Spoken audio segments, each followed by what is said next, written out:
কি হৈছে একো বুজি পোৱা নাই অলপ আগতে মই এটা ভিডিঅ' আপলোড কৰিছিলোঁ সেইটোত কপিৰাইট আহিছে এতিয়া কপিৰাইট কণ্টেণ্ট মই একো ইউজ কৰা নাই মই যোৱাকালি কৈছিলোঁ যে মাৰ্কেটটো এনালাইজ কৰি পেলাই মই এটা ভিডিঅ' বনাম গতিকে ধুনীয়াকৈ মাৰ্কেটটো এনালাইজ কৰিলোঁ চাৰ্টটো দেখুৱালোঁ কি হ'ব পাৰে ক'ত ৰেজিষ্টেঞ্চ আছে ক'ত কি আছে গোটেইখিনি দেখুৱালোঁ একো কপিৰাইট কণ্টেণ্ট ইউজ কৰা নাই বাট কপিৰাইট আহিছে গতিকে এনেকৈ যদি কপিৰাইটে আহি থাকে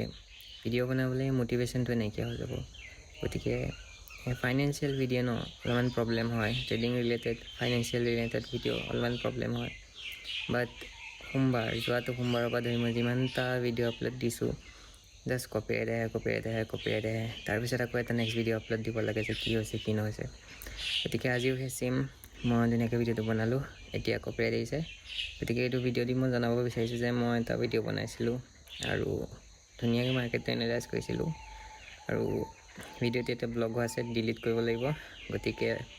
মোৰ বাকীবোৰ ভিডিঅ' চাব যদি ভাল পায় তেনে চেনেলটো ছাবস্ক্ৰাইব কৰিব পাৰে আৰু মোৰ ভিডিঅ'বোৰ লাইক কৰিব পাৰে মই লং ভিডিঅ' বনাবলৈ চেষ্টা কৰি আছোঁ কেতিয়ালৈ হয় মই জনাম বাকী ভিডিঅ'টো চোৱাৰ বাবে আপোনাক সকলোকে থেংক ইউ